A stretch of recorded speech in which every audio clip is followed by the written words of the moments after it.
What if I told you that getting promoted in tech has almost nothing to do with your technical skills? Over the last year, I've worked closely with nearly 500 tech professionals to help them get their next promotion. I've noticed that there's a single trait that separates people that struggle with getting to the next level and those that don't. If you think it's their technical skills, you're wrong. It's also not their leadership abilities. It's not even their communication styles. It's something far more fundamental. And once you know what it is, it makes the promotion progress so much easier because you're not waiting around for stuff that you don't control to happen. In this video, I'll reveal what it is and give you 3 concrete ways to leverage this new understanding to get you that tech promotion faster than you thought was humanly possible. My name is Steve Huynh, and I'm a former Amazon principal software engineer. I've risen through every software development level there is and have sat on promotion panels for every level up to and including L7 principal engineer. I was a bar raiser mentor, and conducted more than 850 technical interviews. I taught making great hiring decisions and the SDE functional interviewing course. I've trained thousands of Amazonians personally on how to conduct technical interviews and determine what level to extend offers. I quit my cushy job of 18 years last year to help as many people as I can level up their tech careers. The reason is simple. I can only help so many people within the closed doors of big tech. In real talk, I believe the world needs more promoted senior engineers. It's a crime that there's such an asymmetry between employers and employees, the people that keep the business running.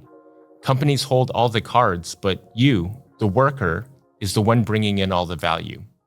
It shouldn't be this way. Imagine you're in the world's most frustrating rideshare. You and 5 other people need to get home. Your house is literally right there. You can almost see it through the window. You tap on the driver's shoulder. Hey, my house is right there. Could you drop me off next? The driver smiles and says, sure, will do, and then drives right past your house. Not just a little past, we're talking 3 neighborhoods away to drop off someone who lives in the complete opposite direction. You try again. We just passed my house back there. Oh yeah, the driver says, don't worry, we'll circle back. The night goes on. You watch as the driver takes the most illogical route possible. You get stuck in traffic. Someone gets dropped off 45 minutes away and they could have been first. Another passenger gets taken home despite sleeping in the back seat. 2 more people get into the car. Your house? You keep passing it. Over and over. Each time you get hopeful, each time you're ready to get out, each time, right past it. That sounds insane, doesn't it? But this is how most people approach a promotion. You might not even tap on the driver's shoulder. You might just quietly wait until it's your turn. You're sitting in a passenger seat, watching others get what they want. It makes perfect sense for you to be next, but you're waiting for someone else to decide when it's your turn. But here's the thing, you were ushered into this rideshare. There's no reason why you can't get out and get your own car. It's just nobody told you that that was an option. The default mode is for you to wait your turn, however arbitrary that is. And that's the mental shift that separates the people that have no problems getting promoted versus the people that stay stuck for years. The people that get promoted take their promotions. The people that are waiting for their turn always wait longer than they need to. So what does it mean to get into the driver's seat? Let me tell you what it doesn't mean. It doesn't mean waiting for your manager to notice how hard you're working. It doesn't mean hoping someone else sees your late nights. And it definitely doesn't mean silently fixing everything that's broken while waiting for recognition. The idea that you need to wait your turn is even baked into the way that we describe promotions. We say, I got a promotion, or even, I was given a promotion. These are passive constructions that only benefit employers. They imply that the company was gracious enough to give them to you, that they're the active party. People do get a promotion by surprise, but it's rare, and it's usually for lower levels. For everybody else, you have to take a promotion. But how do you do it? I'll give you 3 things that you can do right now to make tangible progress on getting to the level that you're already performing at, getting those bigger scope projects, and of course, getting that big salary bump that comes with your next tech promotion. So let's talk about your manager. You know that a terrible boss makes work a living hell, and a great boss makes you look forward to going into the office. But your next promotion isn't about being buddy-buddy. It's not about getting coffee or knowing their kids' names. It's about something much more fundamental. Let me tell you a story about my own career at Amazon. I was a senior engineer, and I knew I was ready for the next step. My manager would say all of the right things. "You're doing great work, Steve. You're definitely on track." Then came promotion season. I needed him to submit a promotion request to start the process. Simple task, right? Every day for weeks, I asked him about it. Every day, he'd say, "I'm working on it." Every day, my stomach would twist a little tighter. The deadline was getting closer. "Don't worry," he'd say. "I've got this." Then the deadline passed. Just like that. No document submitted, no promotion possible for another 6 months. I remember sitting at my desk that day. I felt like someone had punched my gut. I realized that the promotion that was so important to me just wasn't urgent to him. He was that rideshare driver. If I had known then what I know now, I would have gotten out of the passenger seat and gotten my own car, but I didn't know my worth. High-performance senior engineers that know how to navigate and deliver big projects are valuable. I could have transferred teams internally or found a new company, but I didn't even consider that as an option. I was too concerned with the tech stack and the product we were building. I gave work everything I had, and this is how they treated me? That's when I learned the first rule of taking control of your career. You need to make your intentions crystal clear. Not hints, not suggestions, not hoping that your good work speaks for itself. It doesn't. It whispers. I'm talking about sitting down with your manager during your next one-on-one and saying these exact words. "I want to get promoted, and I'd like to work with you to understand where I'm at and what it would take to make that happen." Now, one of 3 things is going to happen after that. 1, they'll actively support you. Perfect. 2, they'll have some concerns and feedback, but they're willing to work with you. That's workable because you're not demanding a promotion, you're asking what it would take. 3, they'll resist or deflect or postpone the conversation. If it's one of the first 2, awesome, you're on track. But if it's the third one, you have to make some choices. You could remain passive and stay in the rideshare. If you want to take your promotion though, you have more options. You can try to repair the relationship, and if that doesn't work, you need to find a supportive manager. Because here's the brutal truth. You can be the most talented engineer in the world, but if your manager isn't willing to work with you on growth or give opportunities to prove yourself, your promotion is never going to happen. Now, I know some of you are thinking, "Steve, I'm not comfortable having that direct conversation with my manager." Maybe you're worried that you'll seem pushy. Maybe you were raised in a culture where you're expected to stay in your lane and it feels disrespectful. Maybe you're afraid they'll say no. But your discomfort with this conversation is costing you years of growth. The thing about managers is that they're busy and they're not mind readers. In fact, many of them are actually waiting for you to show some initiative. If you're worried about broaching the topic of promotion directly, then you can talk about career growth instead of promotion, since that's a stepping stone. Say this to them instead. "In our next one-on-one, I'd like to talk about my career growth, but I don't want to blindside you. In our next chat, can we go over how I'm performing against expectations? And when you go to the meeting, have a spreadsheet of all of the at-level and next-level criteria ready to go. You can just blitz through the list and have a conversation that actually progresses your career. Because you don't get anything that you don't ask for. Have you ever seen a mid-dude with an insanely gorgeous woman and thought to yourself, how did that happen? It happened because someone asked an uncomfortable question. If you want something, ask for it. You have to go and get it. If you don't make your intentions crystal clear by having that uncomfortable conversation, it's never gonna happen. Don't worry about writing any of this down. I've made all of the videos to my paid program, Speedrun to Promotion, free to the public, and all of this stuff is in there.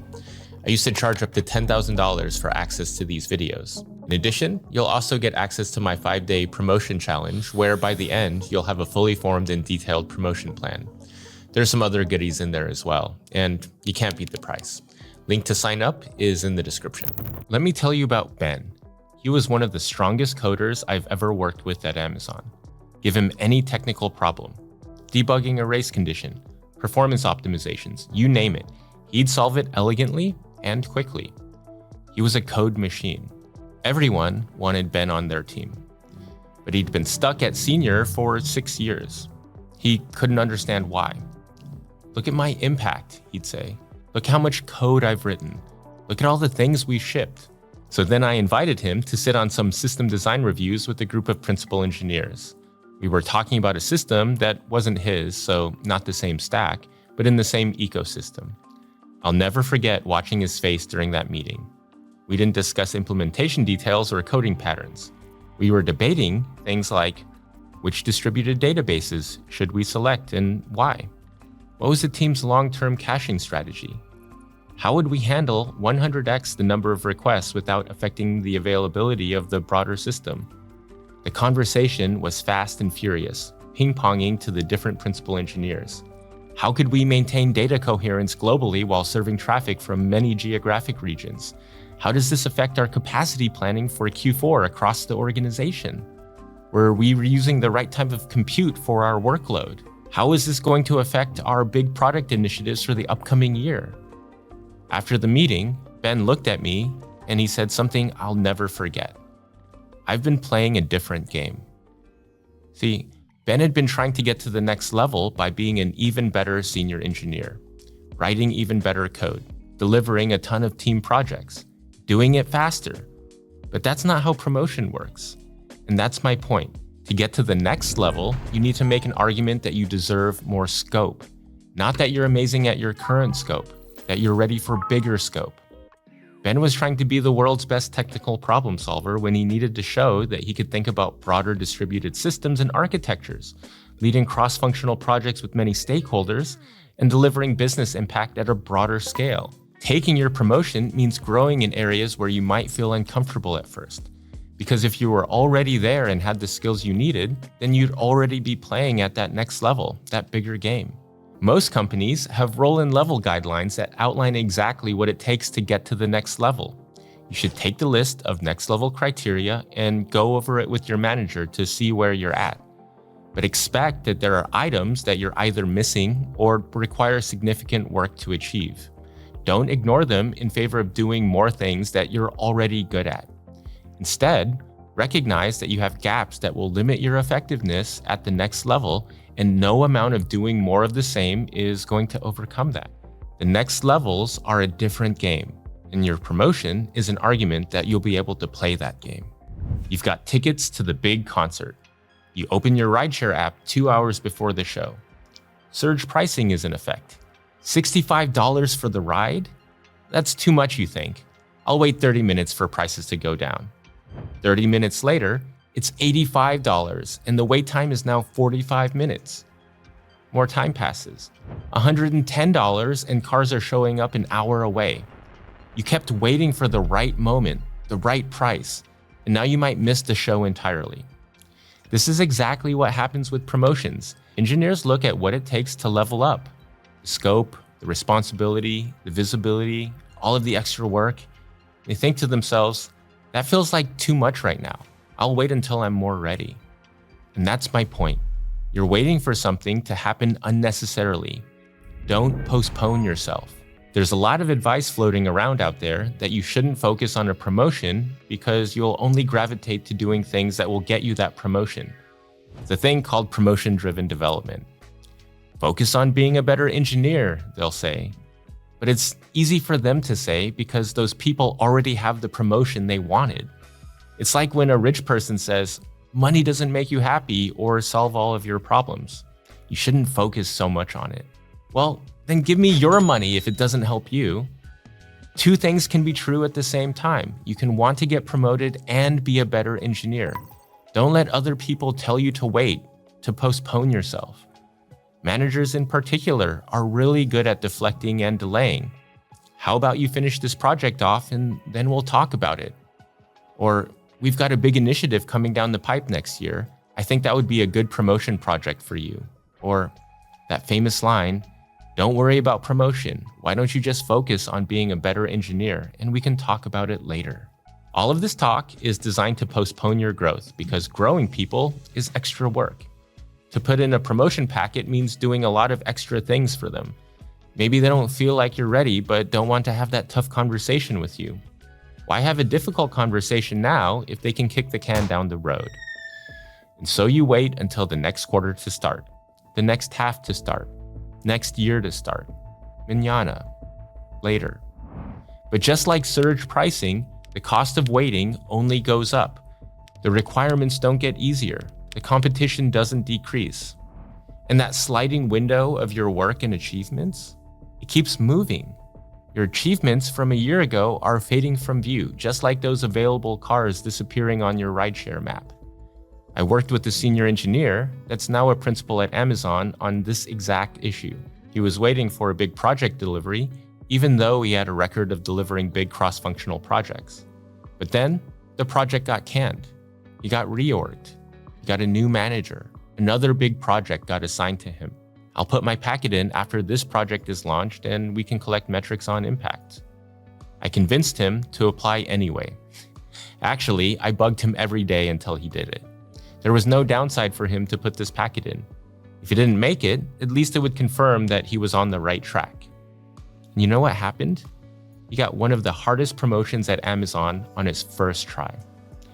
He said, "Steve, why didn't I put my packet in 2 years ago?"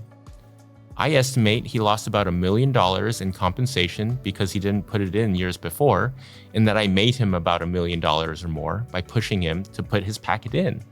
Being impatient with action means requesting that ride now, even if the price feels a bit high, even if it's inconvenient, even if you're not totally comfortable. You bought tickets to the concert. Go!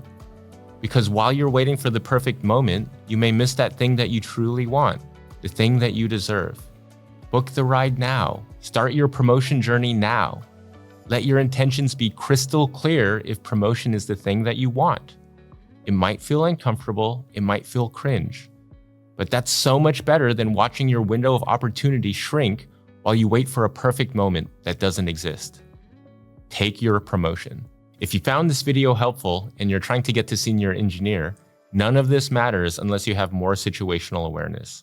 Check out this video about 3 reasons why your promotion to senior engineer isn't happening.